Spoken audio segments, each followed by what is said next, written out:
আপনাদের যাদের বর্তমানে আধার কার্ডের লিমিট ক্রস হয়ে গেছে, যেমন জন্ম তারিখ ঠিক করতে পারছেন না বা নামের বানান ভুল ঠিক করতে পারছেন না, তাহলে আজকের এই ভিডিওতে আপনারা এই সমস্যার সমাধান পেয়ে যাবেন। আধার কার্ডে কিভাবে লিমিট ক্রস ছাড়াবেন, তার জন্য কি কি ডকুমেন্ট লাগবে, কোথায় আবেদন করতে হবে, বিস্তারিত আজকের এই ভিডিওতে আপনারা জানতে পারবেন। আর একবারেই কিন্তু আপনার এই আধার কার্ডের লিমিট ক্রসের সমস্যার সমাধান আপনি করতে পারবেন। পাশাপাশি ইউআইডিএআই এর আধিকারিকরা আধার কার্ডের লিমিট ক্রস নিয়ে কি জানিয়েছেন, কোন কোন ডকুমেন্ট দিতে বলেছেন, সেটাও আপনাদের শোনাবো। তাই যদি আপনার আধার কার্ডের লিমিট ক্রস হয়ে থাকে, যদি আপনি সমস্যায় পড়ে থাকেন, অবশ্যই ভিডিওটি শুরু থেকে শেষ পর্যন্ত দেখবেন, তাহলেই কিন্তু এই সমস্যার সমাধান আপনারা করতে পারবেন। তো প্রথমে আপনাদের শোনাবো যে আধার হেল্পলাইন থেকে কি বলা হয়েছে আধার কার্ড লিমিট ক্রস নিয়ে, তারপর ফর্ম ফিল আপ পদ্ধতি, কোথায় যেতে হবে, কোন কোন ডকুমেন্ট লাগবে, বিস্তারিত আপনাদের জানাচ্ছি। নমস্কার, আধার যোগাযোগ কেন্দ্রে আপনার স্বাগত। আমি রাজ, আপনাকে কি বিষয়ে সাহায্য করতে পারি? বলছি ওয়েস্ট বেঙ্গল থেকে। বলেন। বলছি আধারে একটা সমস্যার জন্য ফোন করেছিলাম। যদি আধারের লিমিট ক্রস হয়, সেক্ষেত্রে সেটা ঠিক করার উপায় কি আছে এখন? আপনি কি লিমিট ক্রস হয়ে গেছে জানতে পারি? ডিওবি লিমিট ক্রস হয়ে গেছে, কিভাবে আপনি হলো ঠিক করতে পারবেন সেই উপায়টা জানতে চাইছেন, ঠিক তো? হ্যাঁ হ্যাঁ হ্যাঁ। নিশ্চিন্ত থাকেন, এই বিষয়ে আপনার পুরো সাহায্য করা হবে। আপনার ভালো সাহায্যের জন্য আপনার নামটা জানতে পারি? ওয়েস্ট বেঙ্গল। আপনার নাম। রাকেশ জি, ততটা নিজ জন্য নিচ্ছেন অন্য কারোর জন্য? না না, আমার জন্যই। রাকেশ জি, আপনার বলতে হবে একটা আপনার সেলফ ডিক্লারেশন ফর্ম বানাতে হবে, ঠিক আছে? Self declaration form? হ্যাঁ, সেলফ ডিক্লারেশন ফর্মটা নেবেন। ওটা কোথা থেকে পাবো? ওটা কি অনলাইন থেকে পাওয়া যাবে? এনরোলমেন্ট সেন্টার আছে, ওখান থেকেও পাবেন, অনলাইনেও পাবেন, ঠিক আছে? আচ্ছা আচ্ছা আচ্ছা। ওখানে যাবেন, ওখান থেকে নেবেন। ওইটা নেওয়ার পরে ফর্ম ফিলিপ করে এরপরে আপনার যে একটা সাপোর্টিভ ডকুমেন্ট হবে, ডেট অফ বার্থে যেরকম বোর্ডের মার্কশিট হয়ে গেল, ইয়া তো আপনার যে ইটা হবে বার্থ সার্টিফিকেট, ওইটা নিয়ে যাবেন। ওইটা নিয়ে যে আপডেট করাবেন, আপডেট করানোর পরে আপনার ওই জায়গাতে একটা স্লিপ দেবে, ঠিক আছে? আচ্ছা, ওই অ্যাকনোলেজমেন্ট সেন্টারে, আধার সেন্টারে? হ্যাঁ, ওখান থেকে একটা স্লিপটা দেবে। ওই স্লিপটা নেবেন, স্লিপটা দিবেন। আপনার যে ডেট অফ বার্থ সার্টিফিকেট আছে ওইটা দেবেন, আর আপনার যে দিয়েছেন সেলফ ডিক্লারেশন ফর্ম ছিল ওইটা দেবেন। ওই দুটো দিয়ে, ওই তিনটে দিয়ে আপনি মেল করবেন হলো help@uidi.gov.in। আচ্ছা আচ্ছা আচ্ছা। এটা আপনি মেল করে দেবেন, ঠিক আছে? আচ্ছা 90 দিনের ভিতরে আপনার আপডেটটা হয়ে যাবে, ঠিক আচ্ছা। আছে? মেলে কিছু লিখতে হবে আমাকে? যে আপনার লিমিট ক্রস হয়ে গেছে সেই বিষয়ে লিখবেন। আচ্ছা, মানে কোন বিষয় লিমিট ক্রস হয়েছে সেটা আমি লিখবো, আর ওই অ্যাটাচ ডকুমেন্ট হিসাবে আমি বার্থ সার্টিফিকেট দেবো, তাই তো? বার্থ সার্টিফিকেট দেবেন। আচ্ছা, birth certificate, self declaration form, আর আপনার আচ্ছা। শুধু কি বার্থ সার্টিফিকেটই হবে নাকি অন্য কোনো ডকুমেন্ট দিলেও চলবে? মানে যেরকম মাধ্যমিকের সার্টিফিকেট বলা হচ্ছে, দেখেন, যেরকম আপনার যদি বোর্ডের মার্কশিট থাকে ওইটা দেবেন। আচ্ছা। তো আপনার যদি ইন্ডিয়ান ভ্যালিড পাসপোর্ট থাকে ওইটা দেবেন, ঠিক আছে? মানে তিনটে ডকুমেন্ট রয়েছে, বার্থ সার্টিফিকেট বা অ্যাডমিট, আর না হলে পাসপোর্ট। হ্যাঁ জি। আচ্ছা, এটা মানে দিলে পরে রিজিওনাল অফিসে যেতে হবে কি? না না, ওতে আপনার খালি মেল করতে হবে, 90 দিনের ভিতরে আপডেট হয়ে যাবে। ওই আচ্ছা আচ্ছা আচ্ছা, মেল করলে আপডেট হয়ে যাবে, তাই তো? কিন্তু সম্প্রতি আমি দেখেছি, আমি রিসেন্টলি করেছিলাম, সেখানে কিন্তু আপডেট হয়নি, সেখানে রিজেক্ট করে দেওয়া হয়েছে ফর্মটা। এতে আপনার মেলই করতে হয় না, রিজেক্ট হয় না, এতে নিশ্চিন্ত থাকেন। আপনি মেল করেন, আপনার রিজলভ হয়ে যাবে। যেরকম প্রসেসটা আপনার যেরকমলি বলা হয়েছে ওরকমলি করবেন, ঠিক আছে? ঠিক ঠিক। তো আশা করি সম্পূর্ণ কল রেকর্ডিং আপনারা শুনেছেন। সেখানে কিন্তু আমি জিজ্ঞাসা করেছিলাম যে বর্তমান সময়ে, অর্থাৎ 2025 সালে যদি কারোর আধার কার্ডের লিমিট ক্রস হয়ে যায়, সেটা ডেট অফ বার্থের ক্ষেত্রে হোক বা নামের বানান ক্ষেত্রেই হোক, তাহলে কি করণীয়। তো সেখান থেকে তারা জানালো, প্রথমে কিন্তু আপনাদের সেলফ ডিক্লারেশন ফর্ম একটি ফিল আপ করতে হবে। তো সেলফ ডিক্লারেশন ফর্ম কোথায় পাবেন? আপনারা স্ক্রিনে দেখতে পাচ্ছেন সেলফ ডিক্লারেশন ফর্ম। এটা আপনারা চাইলে অনলাইন থেকে ডাউনলোড করতে পারেন, অথবা আধার এনরোলমেন্ট সেন্টার বা আধার সেন্টার যেখানে রয়েছে সেখান থেকেও কিন্তু আপনারা সেলফ ডিক্লারেশন ফর্মটা পেয়ে যাবেন। তো এই সেলফ ডিক্লারেশন ফর্ম কিভাবে ফিল আপ করবেন সেটা আমি দেখাচ্ছি। তো এবার আমরা দেখে নেব আধার কার্ড লিমিট ক্রসের সেলফ ডিক্লারেশন ফর্ম আপনারা কিভাবে ফিল আপ করবেন। তো প্রথমে জানিয়ে রাখি, এই যে ফর্ম দেখতে পাচ্ছেন সেলফ ডিক্লারেশন ফর্ম, এটা কিন্তু অনলাইন অ্যাভেলেবেল রয়েছে। আপনারা জাস্ট গুগলে গিয়ে সার্চ করবেন Aadhaar limit cross self declaration form, সেক্ষেত্রে কিন্তু ফর্মের লিঙ্ক পেয়ে যাবেন, সেখান থেকে ডিরেক্ট আপনি ডাউনলোড করতে পারবেন। পাশাপাশি আপনি চাইলে আধার সেন্টার থেকেও এই ফর্মটি সংগ্রহ করতে পারেন। তো এইবার সেলফ ডিক্লারেশন ফর্ম কিভাবে ফিল আপ করতে হয়। সেলফ ডিক্লারেশন ফর্মের প্রথমেই রয়েছে আই। তো এখানে কিন্তু যার আধার কার্ডে লিমিট ক্রস হয়ে গেছে তার নাম লিখতে হবে, নাম এবং পদবি সম্পূর্ণ বড় হাতের লিখবেন ইংরাজিতে। লেখার পর সন অফ, ডটার অফ বা ওয়াইফ অফ, এখানে কিন্তু আপনার যে গার্জিয়ান, অর্থাৎ আপনার বাবা হতে পারে, আপনার স্বামী হতে পারে, তার নাম এবং পদবি কিন্তু লিখতে হবে। মনে রাখবেন সম্পূর্ণ ফর্মটি ক্যাপিটাল লেটারে আপনারা লিখবেন।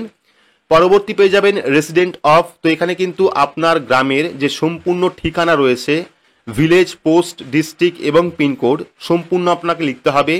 লেখার পর হোল্ডিং আধার নাম্বার, অর্থাৎ যে আধার কার্ডের লিমিট ক্রস হয়ে গেছে সেই আধার কার্ডের নাম্বার এখানে লিখতে হবে। লেখার পর এবার আপনি পেয়ে যাবেন আধার কার্ডের ডেট অফ বার্থ কারেকশনের অপশন। তো এখানে যে অপশন দেখতে পাচ্ছেন, প্রথমে যে অপশন পাবেন আপনারা সেটা হলো বর্তমানে আপনি কোন ডেট অফ বার্থ দিতে চাইছেন, অর্থাৎ আপনি যে আধার কার্ডের ডেট অফ বার্থ কারেকশন করবেন কোন ডেটটা বসাবেন।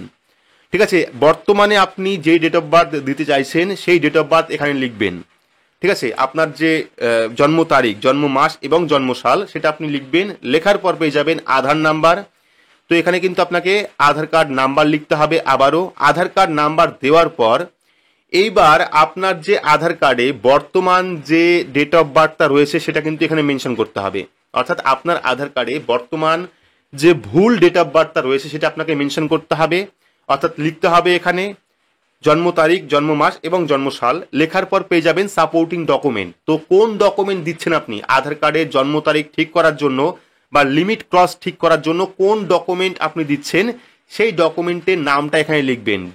বার্থ সার্টিফিকেট হলে পরে বার্থ সার্টিফিকেট লিখবেন, পাসপোর্ট হলে পরে পাসপোর্ট লিখবেন, স্কুল অ্যাডমিট কার্ড হলে পরে স্কুল অ্যাডমিট কার্ড লিখবেন। লেখার পর পরবর্তী অপশন আপনি পেয়ে যাবেন। এই যে অপশন দেখতে পাচ্ছেন এখান থেকে কিন্তু চারটে অপশন পাবেন, তার থেকে সেকেন্ড অপশনে আপনাকে টিক করতে হবে। তো প্রথমে হলো যদি আপনি ফার্স্ট টাইমে আপনার লিমিট ক্রস হয়, সেক্ষেত্রে হয় না, আপনি কতবার আধার কার্ড কারেকশন করেছেন সেই হিসাবে কিন্তু করতে হবে। তো আপনারা সেকেন্ড অপশনে ক্লিক করবেন, ঠিক আছে, টিক করবেন এখানে, যেহেতু আপনি দ্বিতীয়বারের জন্য করছেন। যেহেতু আধার কার্ডের ডেট অফ বার্থ আপনি দুবার কারেকশন করতে পারেন, তার থেকে বেশি কিন্তু কারেকশন করতে পারেন না, সেক্ষেত্রে সেকেন্ড টাইম হবে, আপনি সেকেন্ড টাইমের উপর টিক করবেন। টিক করার পর এবার আপনি এইটুকু জায়গা ফিল আপ করতে হবে না, শুধুমাত্র এখানে 2 নম্বর অপশনে টিক করবেন। টিক করার পর পেয়ে যাবেন নেম অ্যান্ড সিগনেচার। ঠিক আছে, এখানে কিন্তু আপনার নাম সই করতে হবে। সই করার পর ডেট, আপনি কোন তারিখে জমা দেবেন সেই ডেটটা লিখতে হবে। লেখার পর এটা যে ফটোকপি আপনি বের করলেন সেই কপিটা জমা করতে হবে। তো প্রথমে আপনাকে সেলফ ডিক্লারেশন ফর্মটি ফিল আপ করতে হবে। Self declaration form fill up করার পর আপনার ডেট অফ বার্থ প্রুফের জন্য, অর্থাৎ জন্ম তারিখ প্রমাণের জন্য, যদি আপনার আধার কার্ডের জন্ম তারিখের লিমিট ক্রস হয়ে যায় সেক্ষেত্রে ডেট অফ বার্থ প্রুফ করার জন্য কিন্তু 3টে ডকুমেন্টের কথা বলা হয়েছে। একটা হলো পাসপোর্ট, একটা হলো স্কুল অ্যাডমিট কার্ড অর্থাৎ মাধ্যমিকের অ্যাডমিট কার্ড, আর একটা হলো আপনার জন্ম সার্টিফিকেট। তো এই 3টের মধ্যে যে কোনো একটি ডকুমেন্ট কিন্তু আপনি এই সেলফ ডিক্লারেশন ফর্মের মাধ্যমে দিতে পারবেন। বা যদি আপনার নামের বানান ভুল ঠিক করতে চান, লিমিট ক্রস হয়ে গেছে, সেক্ষেত্রে কিন্তু আপনি বার্থ সার্টিফিকেট বা ভোটার কার্ড এই সমস্ত যে ডকুমেন্ট রয়েছে তার মধ্যে যে কোনো একটি ডকুমেন্ট দিতে পারেন। ঠিক আছে, তো এই সেলফ ডিক্লারেশন ফর্মটা ফিল আপ করবেন। ফিল আপ করার পর আপনার যে কাজে প্রয়োজন, অর্থাৎ ডেট অফ বার্থ বা নামের বানান ভুল ঠিক, সেক্ষেত্রে কিন্তু আপনাকে সেই ডকুমেন্টটা দিতে হবে। অরিজিনাল কপি বা জেরক্স কপি দিতে পারেন আপনি, দিয়ে কিন্তু আপনাকে ফর্মটা ফিল আপ করে যে আধার এনরোলমেন্ট সেন্টার রয়েছে বা আধার সেন্টার রয়েছে সেখানে কিন্তু জমা করতে হবে। আর জমা করার আগে অবশ্যই আপনারা যে সেলফ ডিক্লারেশন ফর্মটা ফিল আপ করেছেন তার ছবি তুলে নেবেন, পাশাপাশি আপনার যে ডকুমেন্ট তারও ছবি তুলে নেবেন, এবং এই ফর্মটা দিয়ে বাকি যে ডকুমেন্টের কথা বললাম সেই ডকুমেন্ট দিয়ে আপনি আধার এনরোলমেন্ট সেন্টারে জমা করবেন। সেখান থেকে আপনাকে একটি অ্যাকনলেজমেন্ট নাম্বার দিয়ে দেওয়া হবে।